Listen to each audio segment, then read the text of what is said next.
Good morning. Good morning. Welcome back. You are now tuned in to the pre-market pulse scan with yours truly, Dex the Algo Capitalist, aka the Vulcan, coming to you live from PulseWaveTrading.com. All right, so the 3-day holiday weekend is over, and now we're back to business on this shortened trading week. Only 4 days of trading this week. Yesterday was a holiday. So, holiday's over. Or in the words of one of the most famous dudes ever, the age of man is over. Now it's the age of the org. One of my favorite lines of all time, taken from none other than Lord of the Rings. All right, so nothing really too bad has happened market-wise as far as U.S. markets are concerned. Yeah, we had some slight pullbackage in the stock index futures, but the real story is with the Bitcoin. We got to talk about Bitcoin.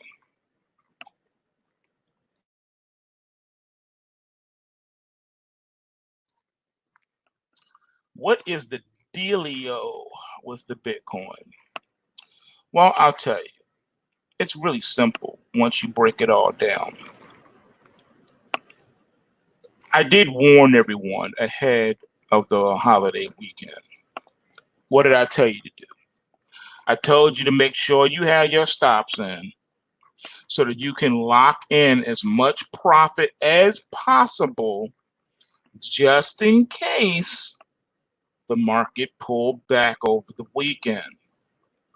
All right? I did warn you of that. If you listen to me, then you managed to get stopped out of the market with the lion's share of the profit. Those of you that didn't listen, well, let's just say that you had an opportunity as well. But the only question is, did you take it? All you had to do was go to PulseWaveTrading.com. You could have opened up the free account. You would have saw that we had some goodies in there. One of those goodies was the free trade of the week. And that just so happened to have been Bitcoin this past week.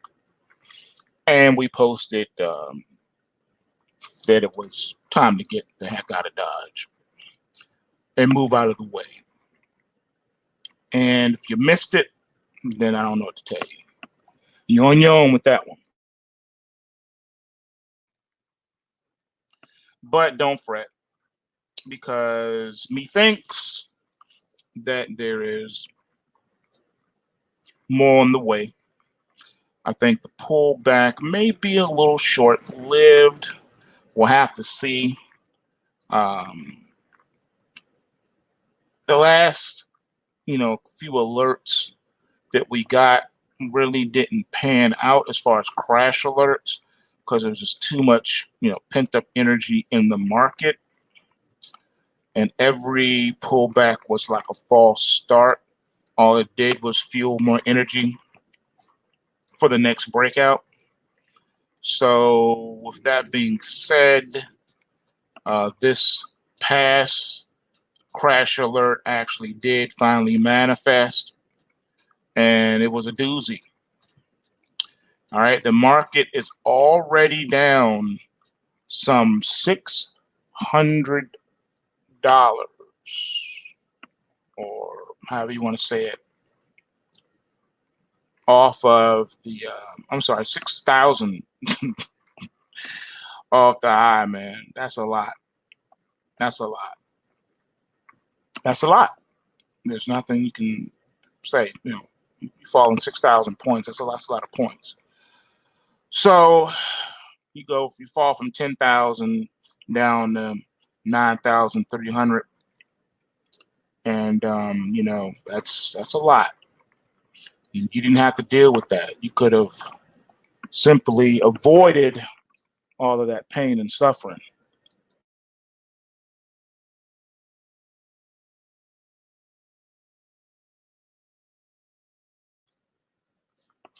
All right, so let's move on. Let's take a look here at the news that came out over the weekend, see what's going on in the world today. First things first, global stocks tank after Apple warns the Wuhan coronavirus is hammering sales. The news sent the tech titan shares down 3.5% in pre-market trading, wiping $50 billion off its market capitalization. Oh, and by the way, what up, man? What up? I see your comment there. I appreciate the support. Do me a favor, hit that like button, so we can keep this party moving. All right, a famous hedge fund bought Tesla stock before it surged 91% this year. Renaissance Technologies had a 2.1% stake in Elon Musk's startup worth $1.6 billion at the end of December. What up, my man, John? What up, man? What up? I like the love. Don't forget to hit that like button, peoples. All right, China will grant, I'm sorry, no, let's go with this one. Apple's coronavirus warning that it won't sell enough iPhones is great news for Samsung.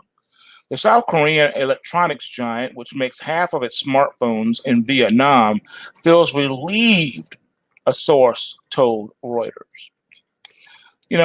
I did tell you guys to look out that a lot of companies were going to start blaming the coronavirus for its dismal sales.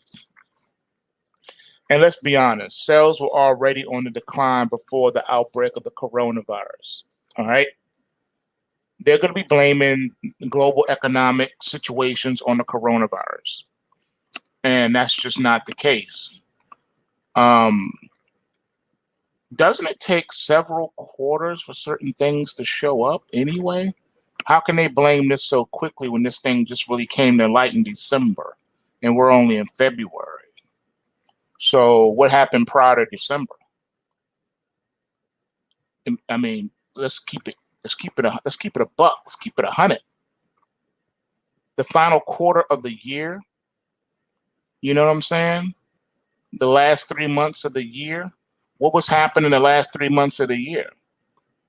Now, see, I could see if they showed where sales were constantly climbing, September, October, November, and then in December they started falling off because of the coronavirus. Then I could say, yeah, you're right. You know what? Y'all right, because look at these sales figures. Look at these numbers. September, you did this many. October, man, you almost doubled. September, then November was, oh man, you really cooking now. You done tripled. Then you drop off in December. Then I could see that. And then it would make sense that your stock would not plummet, but still remain strong because it would already be cooked in that the company is profitable. And then after this thing blows over, it's going to bounce back. So you wouldn't really see any pullbacks, any significant pullbacks, I should say. But the fact that you are seeing a significant pullback is, to me, telling a bigger story behind the smokescreen story. And I think people are starting to see through the smokescreen of the story. Let's keep it 100 again. What new innovation or technology has Apple unveiled? We already know about the iPhone. You've seen one iPhone, you've seen them all. What else they got coming down the pipeline? The Apple Watch? That was a lackluster event at best. What else you got? You've been having this plague of broken machines. Your computers over the last several years have been dismal failures. You come out with these new, beautiful, shiny looking, desktops and laptops only, a couple of months in, and then the thing stops working. And then when you take it into the Apple people to look at, they want to blame you and say, well, you must have done something or hit something because there's nothing wrong with this machine, but yet the machine won't turn on. What kind of foolishness is?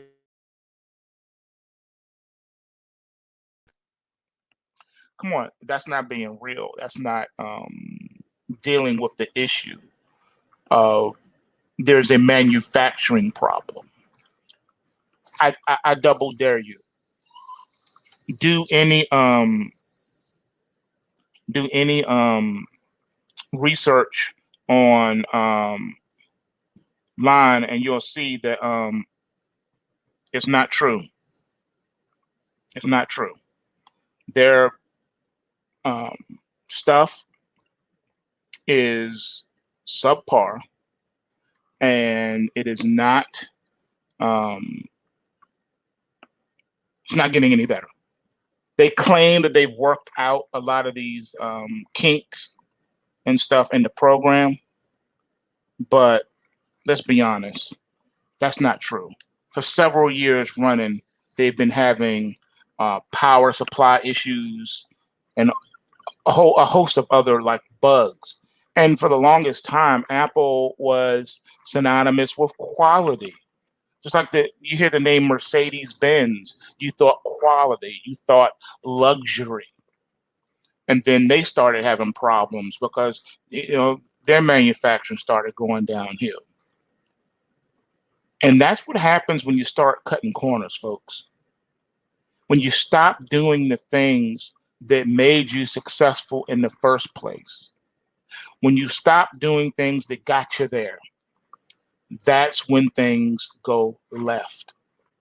These companies have been getting greedy and greedier and greedier and greedier. How can we cut this? How can we cut more here and there and cut these corners and that corners and increase our profits? Now, it's not all on them, okay? I'm not going to throw them under the bus like that, because a lot of it is pressure from their shareholders. Shareholders want to see profit. Shareholders themselves have become very greedy and very used to anomalies in the marketplace. Seeing a stock surge up 20,000% is not normal. All right, that's reminiscent of the 1990s tech bubble. Okay, that is not normal. Stocks normally move at a smooth, consistent 45-degree angle, and when markets are real hot, they'll move at a 90-degree angle. Okay, but not this straight up. Friday you close at $100 a share. Monday you open up at $900 a share. That's not normal. Okay. So when you see things like that, you say, oh my goodness, you thank God for it because you just basically hit the stock market lottery. You're supposed to book profits when that happens, not get greedier and say, oh, it's going to go up another 10,000%. No, take your money and run. You need to listen to some of the greatest stock market analysts of all time. And in my opinion, the greatest stock analyst of all time, greater than Peter Schiff, greater than George Soros, greater than Buffett, greater than Jim Rogers. The greatest economist, stock analyst of all time is none other than Kenny Rogers. He said it best, and I quote, you got to know when to hold them, know when to fold them, know when to walk away, and know when to run. You never count your money when you're sitting at the table. There'll be time enough for counting when the dealing's done. Let me translate that for you guys who are not market savvy. You got to know when to hold them means you got to know when to ride that trend. All right. You got to know when to fold them. You got to know when to get out of a market, know when you are wrong. And you know that because you'll be stopped out of the market. Sometimes at break even, sometimes at a small loss, and sometimes at profit. Know when to hold them, know when to fold them. Okay. Know when to run. Know when to run to the exit. Know when to get out of the way. Take your profit and get out of the market. Okay? You never count your money. You don't count your profits until you take profit. You have no profits until you take profit. I do not prescribe to the notion of paper profits. Well, I have profit on paper. I've been holding this long-term position. Look how much profit I have. It's not your profit because you don't own it yet. You haven't booked it. It's not profit until you book it. You don't count your chickens, before they hatch because they might turn out to be buzzards. Okay? Book your profits so you can count them. All right? There'll be time enough for counting when the dealing's done. That's what that translates into. Book your profits, then you can count your money. All right? So once again, the greatest stock analyst of all time is Kenny Rogers, who gave you a classic song. You thought it was about cards, but it's really about analyzing the stock market. Now, I say all that in tongue-in-cheek and jest, but you get my point. You get my drift. All right, so this moves us on to the next situation.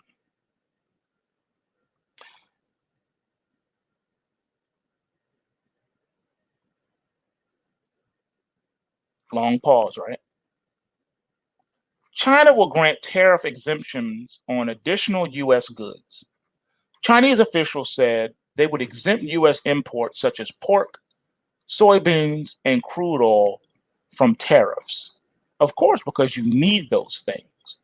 They use a lot of pork, a lot of soy, and they need a lot of oil. SoftBank spends $2.5 billion to get its second vision fund off the ground. The Japanese tech titan has pumped its own cash into new investments since October, people familiar with the matter told Reuters. Walmart's holiday sales hurt by shorter season, lower demand for apparel.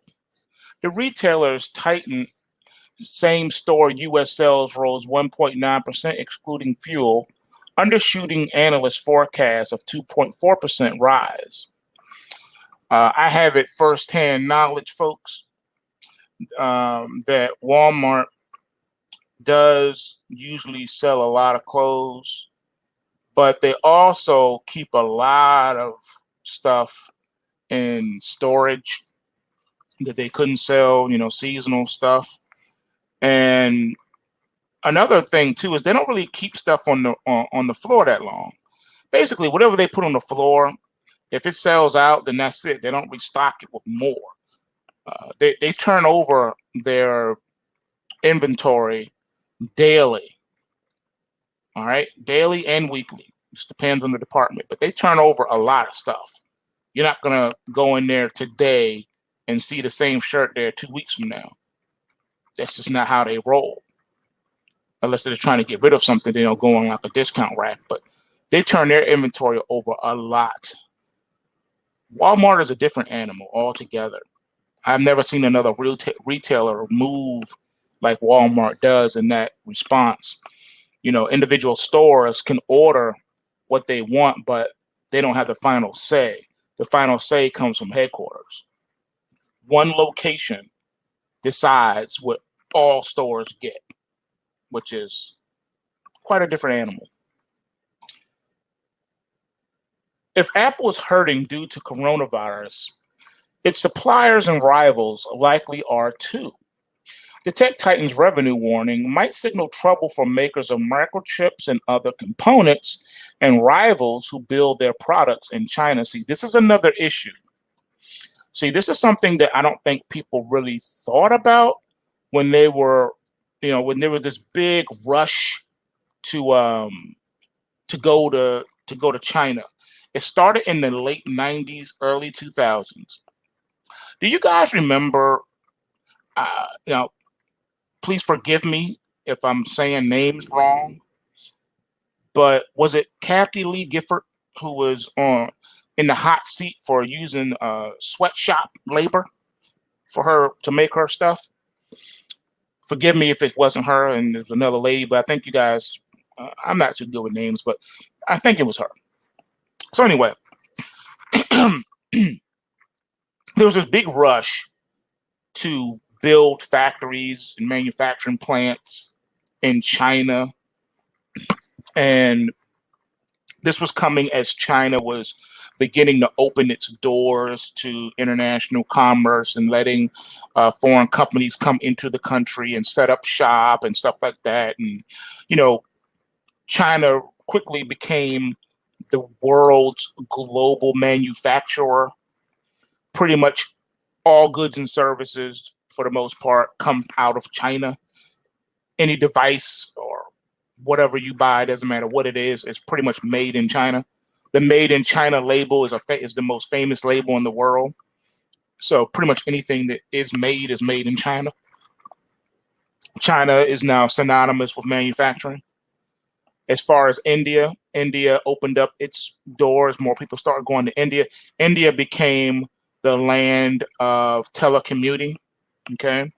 So you would use Indian doctors to telecommute and teleconference. And that replaced calling nurse lines and stuff like that in the United States. You would talk to a doctor over in India because, you know, you can get a doctor in India cheaper than you could get one here in the US. So that was a big thing that they had developed. Then India became famous for the call center. So now when you think in India, you think call center. India equals call center. So anyone who has called a 1-800 number during off hours has quickly realized that you're talking to someone, you know, 9 times out of 10 located in India, because they could get that you know, that service cheaper. So India became synonymous with call center.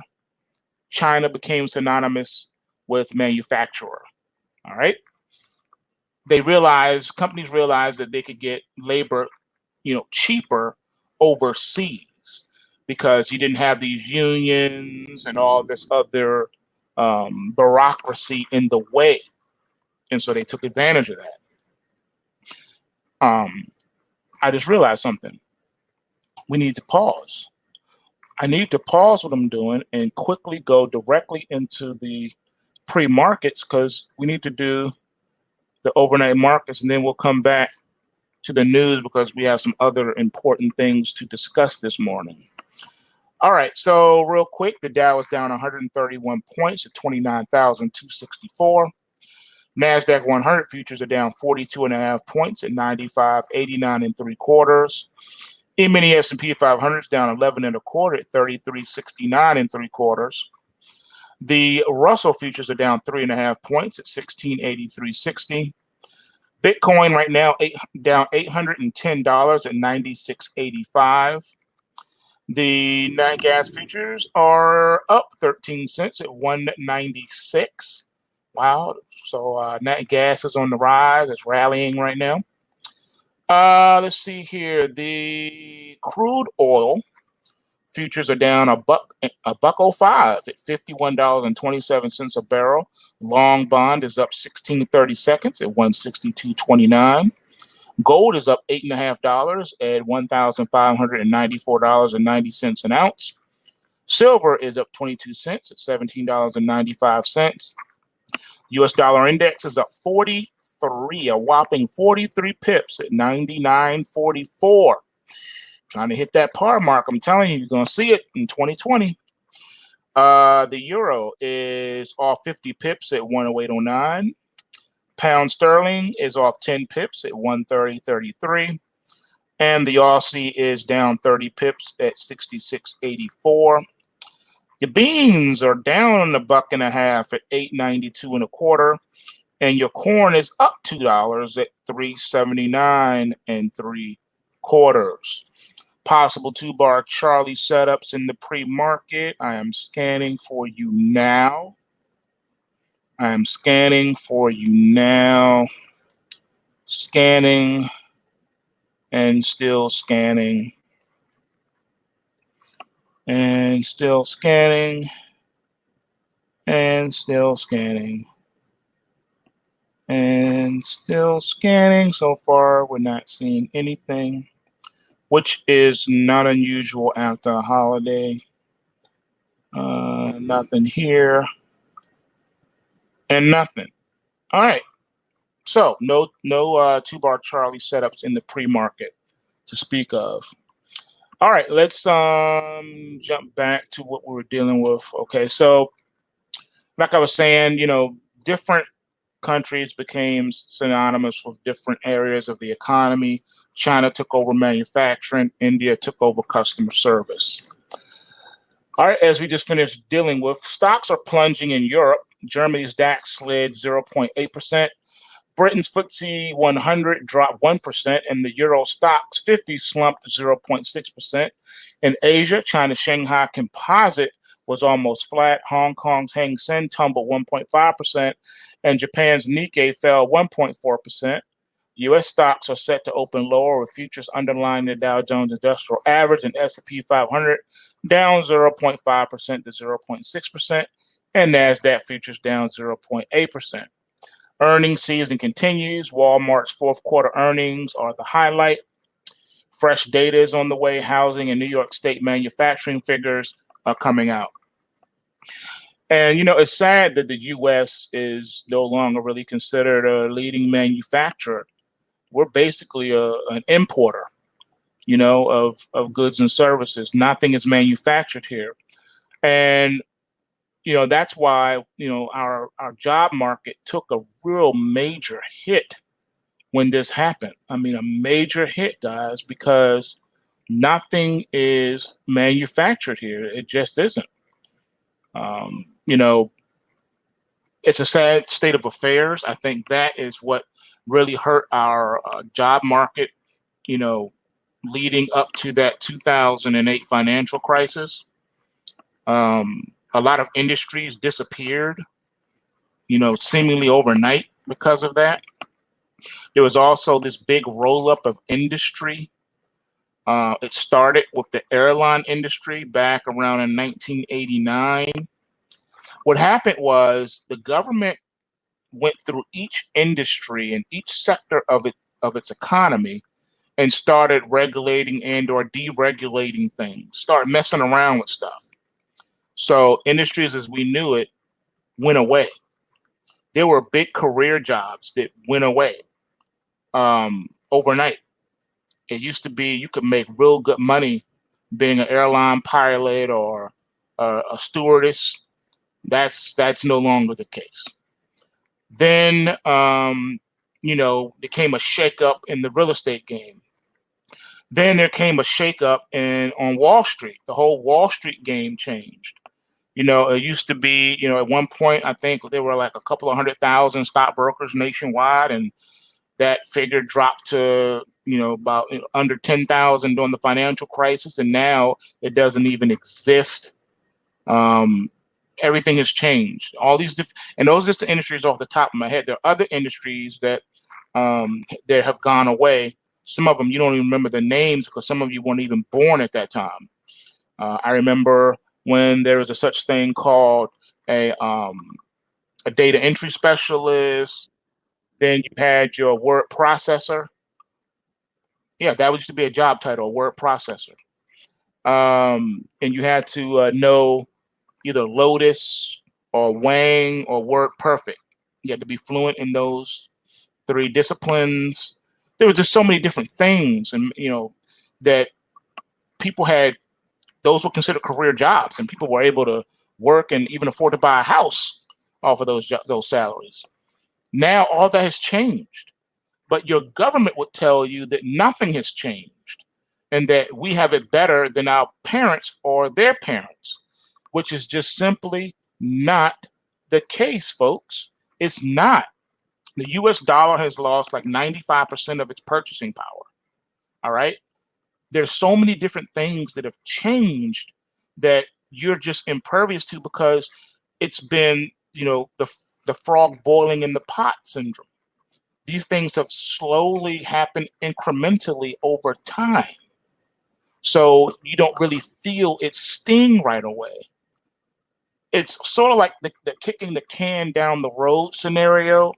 All right. So you don't feel the immediate impact in your generation. Maybe even the next generation won't feel it. And in some cases, even the generation after that. But by the time you get to that fourth generation, all that stuff just kind of like comes out of nowhere and hits them overnight.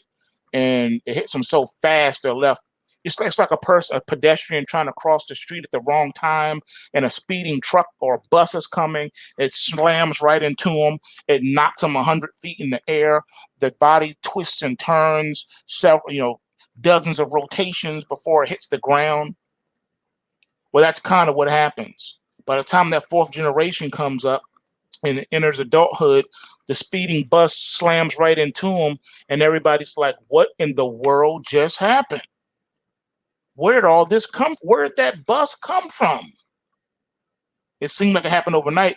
And by that time, all the people who are responsible for it are dead and gone. They've died off. So no one can be held responsible, even if the laws have changed and they say anyone who is, guilty of a financial crime is to be executed. There's no one to execute because they're all long gone, or they're in their late 90s. You know what I'm saying? So what are you going to do? They're dead anyway, right? So that's how we get down in this country. That's how things trickle down. All right. It is a trickle down effect, meaning that it's trickling down the line. That's the part that people don't realize. Another thing that's weird too is how we have redefined language in this country. We have taken everyday terms and words that are understandable by the common man, and we've redefined them. And it's being done at such an alarming rate that we no longer even know what words mean. It's the weirdest thing that I have seen in a long time. But our language is changing right before our eyes. And I'm not just talking about different colloquialisms and dialects. I'm talking about everyday common words. It's changing. And now it's getting to the point where not only is the language changing and you're penalized if you don't know that and you don't know the rules surrounding that language and that word, but now everyone has been so successfully brainwashed that they have now become mentally ill, and it's in vogue now to be mentally ill. It's cool. If you're mentally ill, hey, you can be on the Suicide Squad with the Joker and Kylie Ren. All right? You can chill with them. You can hang out with them now. It's okay that, 2/3 of the American population is on some type of psychotropic drug. It's okay, right? Because everyone's on it. Since when did that become natural?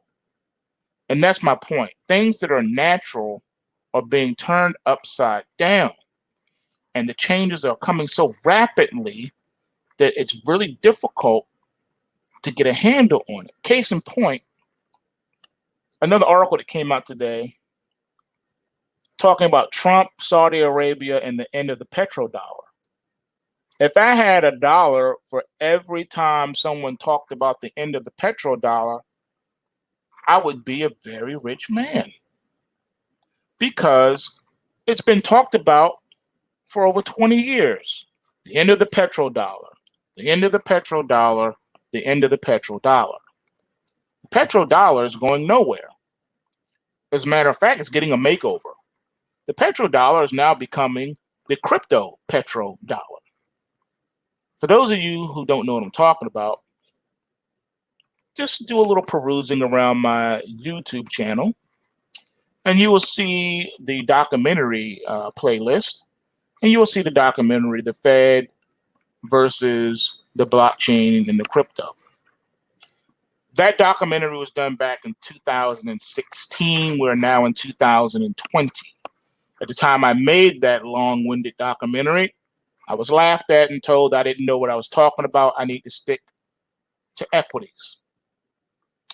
I warned at that time that the central banks had already begun the operation of takeover of that sector. I had also reported that large institutional money was starting to flow into the sector. I was told I didn't know what I was talking about because of the blockchain technology this and the blockchain technology that. I was told I didn't understand the way markets work, even though I worked on Wall Street, even though I held a license as an associated person even though I had the job title of systems trader and analyst, even though I was paid to watch markets for clients, even though I was paid to create algorithms for clients to extract money out of the financial markets on a daily basis. I was told I didn't know what I was talking about. Even though I had a YouTube channel that had been on YouTube for many, many, many years, with all of my market analysis and market calls still on my YouTube channel, just like when I called the top in the silver market back in 2011, just like when I called the top in Bitcoin, just like when I exposed many other things, such as the May 6, 2010 fat finger lie. Remember that flash crash? Remember that? So all my stuff is there. I don't take down any videos. They're there. The good, the bad, the ugly. You can see for yourself. I was still told I didn't know what I was talking about. You don't know what you're talking about? Okay, fine. But now, what do we see happening? We see countries rushing to make their own blockchain technology, rushing to make their own cryptocurrency, to convert their national money into a crypto money. I know, let's make our renminbi a cryptocurrency. Let's make the Russian koruna a cryptocurrency. Or this or that coin, let's make it a cryptocurrency. But wait, weren't we told all this time by our own USA Federal Reserve that crypto was not money, that crypto was not a security, that crypto was not a financial instrument and would never be, and that Bitcoin initially would be going to zero and go away? Isn't that what we were told? Weren't they laughing when they said it? Weren't they being sarcastic when they said it? Weren't they being condescending when they said that? They laughed us to scorn? Well, now, what do we see happening? We see hypocrisy.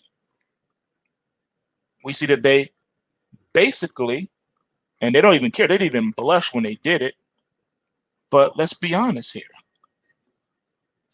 They contradicted themselves. They said one thing and did another. They contradicted themselves, and they didn't blush when they did it. They said, so what?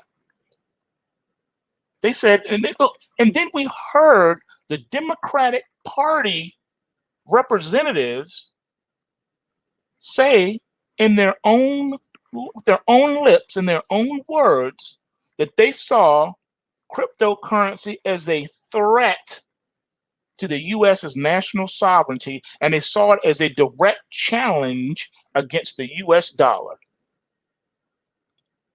But wait a minute, I thought that it wasn't.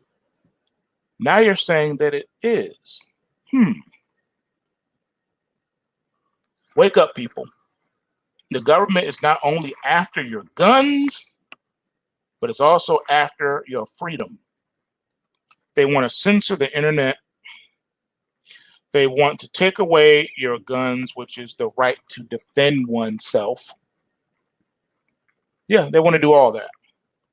All right? Because it's easier to control you under those situations. An armed public is not a controlled public. And that's why they're doing what they're doing. So it's sad, but I'm going to tell you what's going to end up happening. I'm going to tell you how all this is going to play out. And it's sad, but I got to tell you. The only reason why the government would want to disarm you after 243 years is because they intend to do something that would make you want to shoot them. I say that again. It's because they intend to do something that you would shoot them for.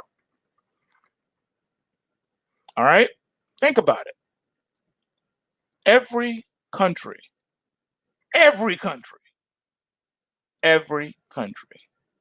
who has disarmed their citizens, it always led to some type of tyranny and the slaughtering of innocent people.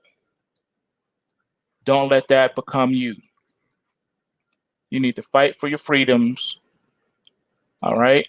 You need to stand up. You need to do whatever you need to do. Write your congressmen, your senators, your local officials, and you need to stand for the Bill of Rights and the U.S. Constitution. First, second, third, fourth, fifth Amendment. All right. Because they want to take all that away. And all they need is a good enough excuse and reason to do so. Coronavirus could be that reason. What better way to control people than with fear? Fear gets you whatever you want. Just think about it. An armed man with a gun who is looking to rob someone. The reason that the majority of armed robberies are so successful is because of fear. The person being robbed at gunpoint is afraid that the person holding the gun is going to shoot them if they don't comply. Fear.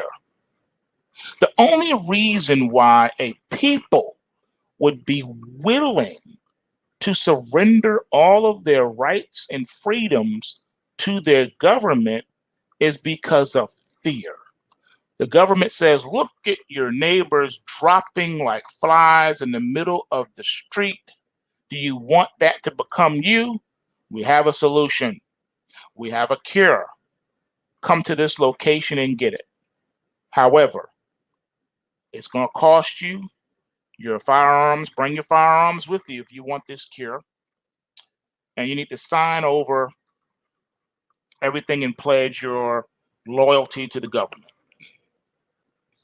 Let us microchip you. Let us install cameras in your home. Let us put a tracking device on your cell phone. And let us put tracking devices in your automobiles. Okay. Let us microchip your children. And we'll give you this vaccine that will make you immune to what you see people dropping in front of you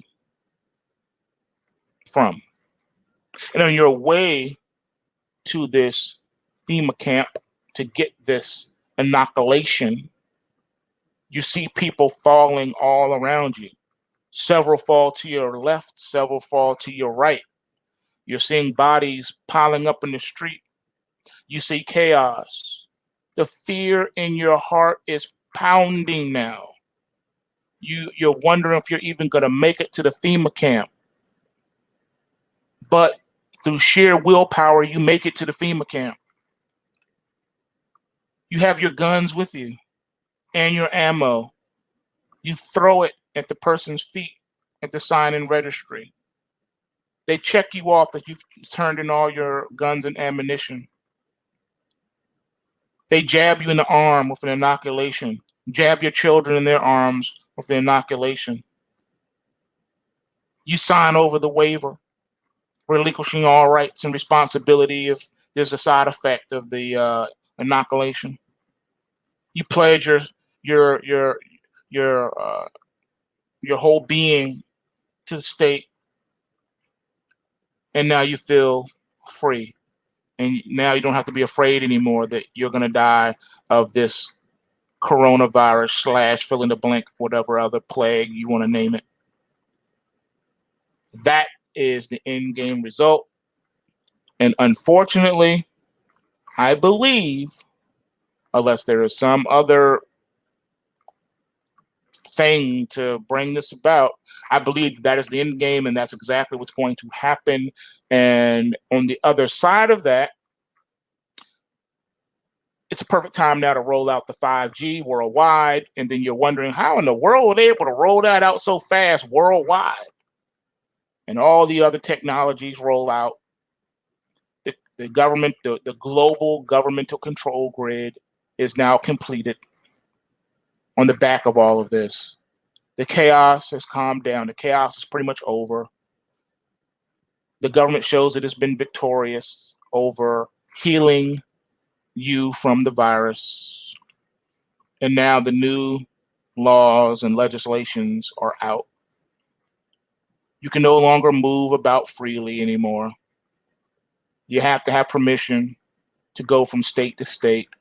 You got to have permission to leave the country, permission to enter another person's country, permission to leave that country, to come back to your country of origin, permission to re-enter your country of origin after leaving the country you just came back from.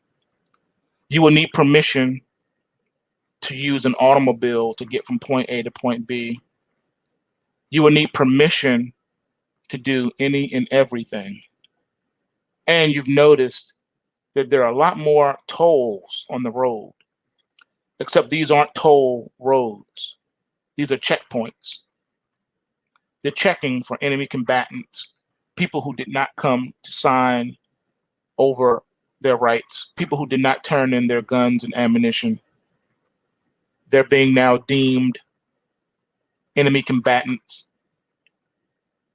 And they put out a terror wanted list. And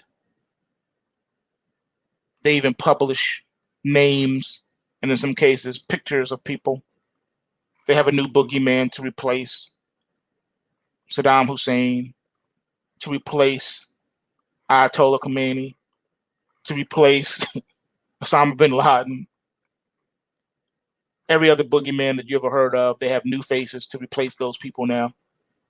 These people are American citizens who are now told they're no longer American citizens, they're enemy combatants because they did not turn over their human rights to the state, because they did not turn in their guns and ammunition to the state. That's where we're going, folks. Now, once again, I'm sure I will be laughed at after this broadcast, told that I'm crazy, I don't know what I'm talking about. I'll probably hear something along the lines of, you don't understand the people, the will of the people. They're going to stand up and they're going to fight against this. This is never going to happen. Okay. For your sake, I hope you're right. But guess what? I know I'm right. And that's exactly what's going to happen. I have evidence and proof that I know that I'm right. Would you like to hear it? Here it is.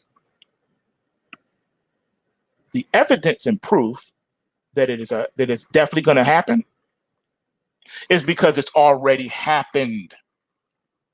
We're already here, folks. It's too late to do anything about it. It's done. While you were sleeping, it happened. That's now the world we live in.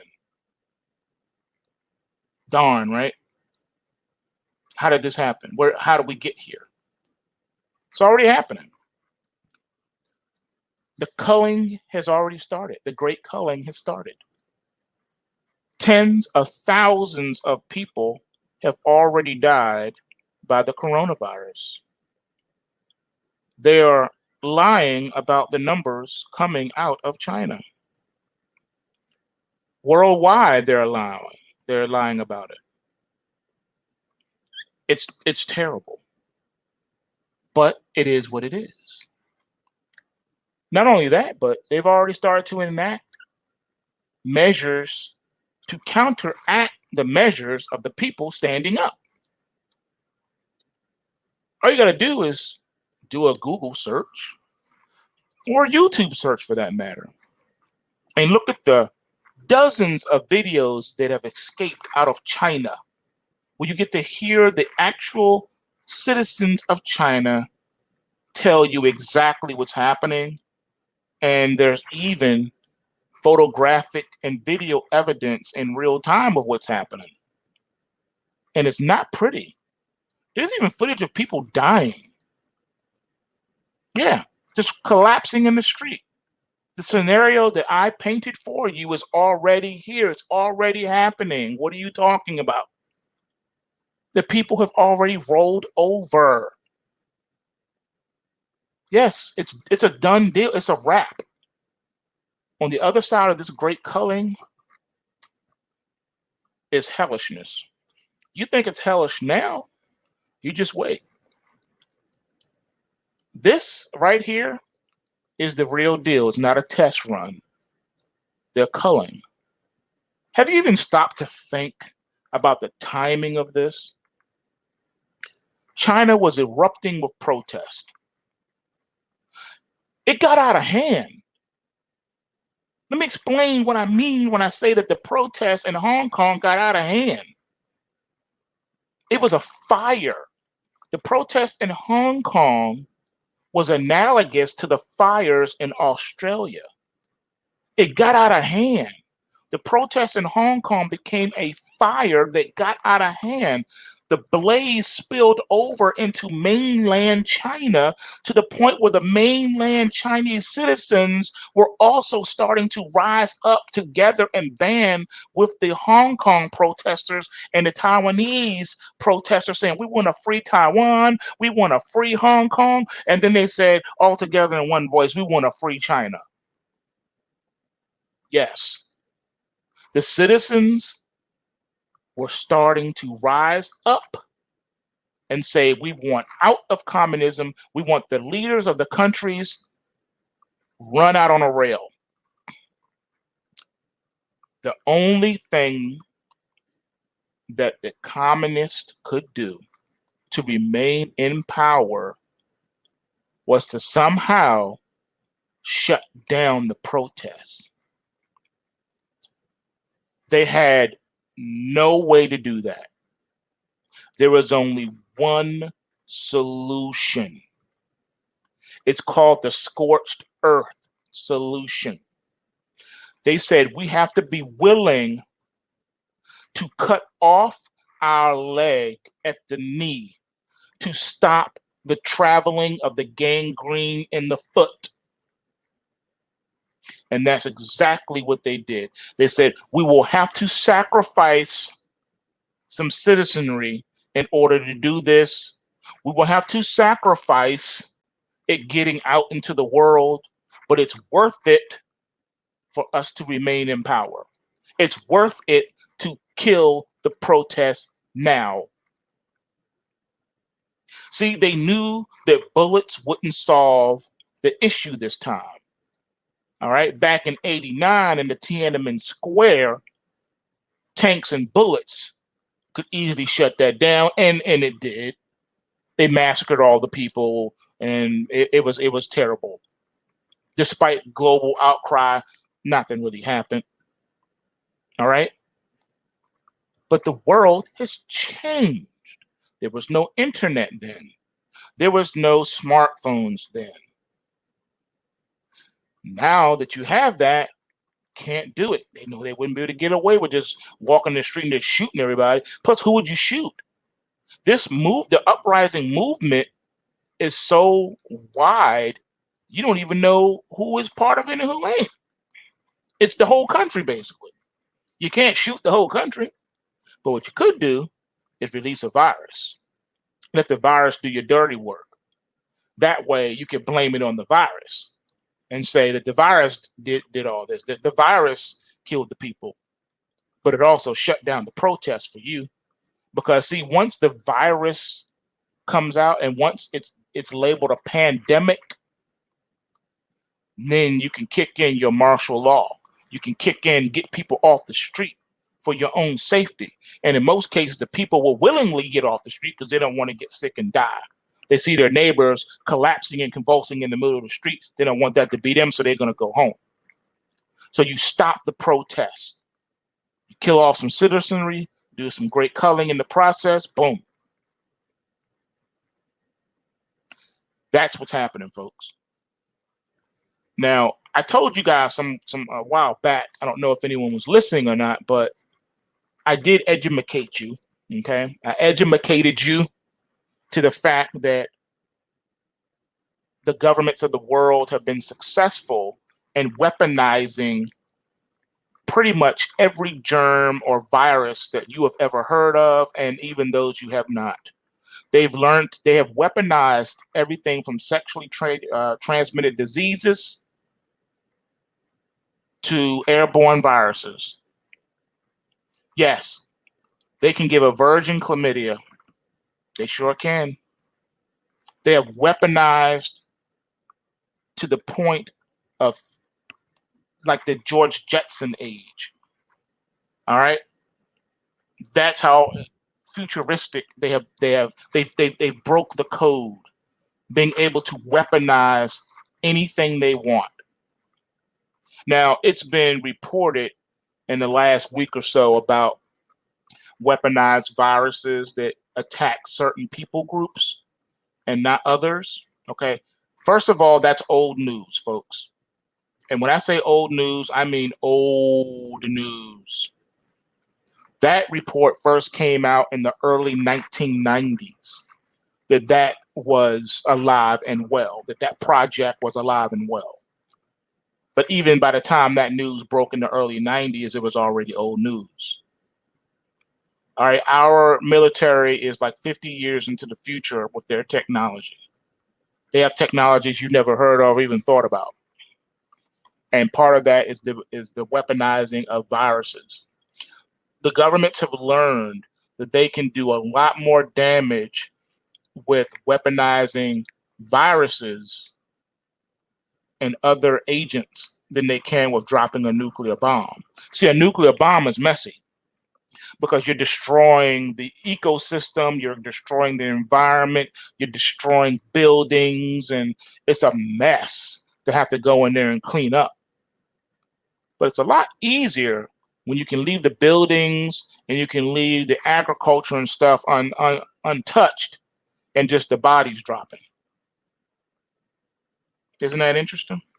That's what we've come to now.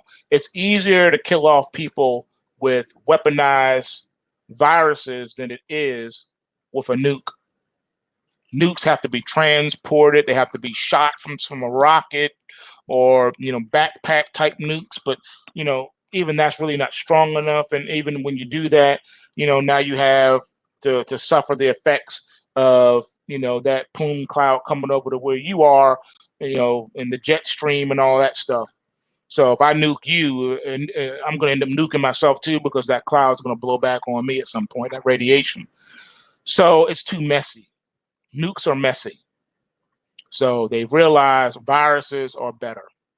We can send out a virus to a particular country if we want and just deal with that country. But if we do that, the problem with doing that is that that's a telltale sign that that's not a regular virus, it's a weapon, because how come only these people are dropping? So they realize that we have to do, if we're going to employ this, it has to be a scorched earth tactic, meaning that you have to risk it getting out and going abroad. And that's okay, because then you can have total anonymity. No one can trace it back to you. You can say it's a virus. We've had viruses since the beginning of the human species. No one's to blame for that. It is what it is, right? And then you create a cover story. You say the coronavirus came from bats. What they're doing is another tactic. And propaganda, one of the tactics is using facts to promote propaganda. Notice how I said facts. I didn't say truth. There's a difference between facts and truth. All right? Okay? Let me explain for those of you that are confused. Facts are not necessarily truth. All right? Here you go. A friend of yours tells you, Brenda, man, yeah, man, Brenda's husband left her, man, left her on Christmas Day. What kind of a man does that? He walked out on his wife and children on Christmas Day. Oh, man, poor Brenda. Man, Jeff is such a scumbucket. I can't believe that he would walk out on his wife and children on Christmas. What kind of man does that, right? Stop. Pause. Fact. Jeff did walk out. Jeff did leave Brenda. Jeff did leave Brenda and the children.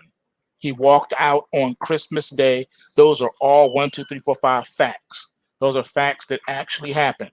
Okay? But those facts are not the truth.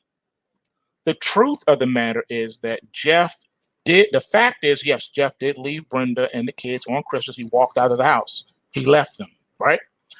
But the truth on top of the fact, which is behind the fact, because you didn't know this because it wasn't disclosed, is the reason why he did that is because Brenda, not only was she physically and verbally abusive, but she also had an affair.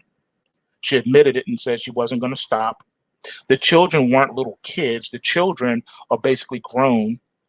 They are ages 17, 18, and 19. They are out of control and disrespectful to their father, told their father they hated him, that he's not their father, and they could care less, and they don't have to listen to him. He had all he could take, and he walked out. See, truth is sometimes separate from facts. You dig what I'm saying? And the other part of the story, too, is that you don't know is that that morning, Christmas morning, Jeff woke up to Chris, his son, and Thomas, his other son, and Karen, his daughter, along with Brenda, his wife, standing over him with a pair of scissors. They were about to stab him to death in his sleep. But he woke up right before the first strike and the first blow. So he ran out of the house, never to come back. Those are the facts behind the truth that you were told. See how truth can sometimes be totally separate from fact? If all you're given is the facts and not the truth, then you're missing the totality of the story. And that's what's happening with this coronavirus. Fact, it's a virus. Fact, people are getting sick and dying. Fact, it's spread all over the world. Fact, fact, fact, fact, fact. But what's the truth? Truth, it's a weaponized virus. Truth, the Chinese government is lying to you about its origins.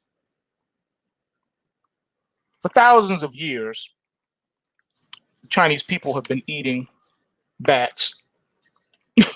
All right? And they're not the only ones who've eaten bats as a delicacy. As a matter of fact, they have a special type of medicinal purpose using bat dung or something like that. It's supposed to relieve you of certain symptoms and things like that. And they've been doing it for thousands of years. Everyone knows that the Asian peoples are masters when it comes to herbology and things of that nature and healing and medicine. So let's be honest. And throughout those thousands of years, you've never heard of a coronavirus plague outbreak as a result of the bat. All right. So what are you going to do now with the truth you've been told versus the facts that you just heard? See what I'm saying? We need to know the truth as opposed to just the facts. With that being said, it is a fact we're now at the end of the broadcast, but the truth is I'll be back for the end of the report this evening. And the truth is also that we got a webinar coming this Friday. You don't want to miss it. PulseWaveTrading.com is where you can go and register for said webinar. It's going to be awesome. We have incredible things that are on the horizon. We just launched and announced our new product, which is our 6-pack. What better thing can you do for a friend than to buy them a 6-pack? Go to PulseWaveTrading.com, find out all the details, how you can give a friend a 6-pack, get a 6-pack for yourself, buy your friend a 6-pack. Greatest thing you ever seen since sliced bread. PulseWaveTrading.com for more information on that. It's not going to last forever. Those of you who've been on the fence, on the sidelines, or just didn't have the dough to begin pursuing trading and finding out how you can have a secondary income stream for you and your family, now is the best time to do that because we have a 6-pack special. PulseWaveTrading.com. Get a 6-pack special on us for only $69. You heard it right. $69 a month. Get you our starter 6-pack.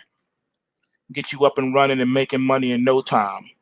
Some of you will be in a position to even double your accounts within the first week. Find out more details about that. Of course, there's no guarantees in life, but I guarantee you this: if you go to PulseWaveTrading.com, you will have an opportunity to get you and your friend a six-pack. All right. With that being said, remember, bulls make money, bears make money, and pigs get slaughtered. So remember to take what you can and give nothing back. Peace.